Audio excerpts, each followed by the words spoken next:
नाज़िन शहदाद कोट में Sindh employees grand alliance के सदर ते मुख्तलिफ खातन के मुलाजमन पारा नई पेंशन पॉलिसी खिलाफ मुतालबन की मन्यता लाइ हड़ताल की वही है। तफसील ले रहो है साजिद खड़। जी साजिद, छा तफसील आहिन? जी बिल्कुल बेन शहरन जी शहदाद कोट में भी मुलाजमन पारा हड़ताल कई वही है। इन हवाले से मैं बुधाईंदो हलां त paramedical staff grand health alliance के सॾ ते जी पेंशन वाली पॉलिसी सिंध हुकूमत पारा कायम कई वही है, उन खिलाफ तालका अस्पताल की OPD जो बाइकाट करे तालका अस्पताल की मेन गेट जो OPD वारो है उनके तालाबंदी करे एहतजाज किया वयो है।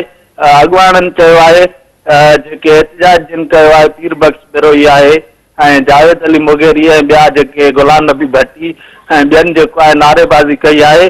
उन स्कूलन की पिण तालाबंदी है। रेवेन्यू खाते के मुलाजमन पिण तालाबंदी करे एहतजाज किया है।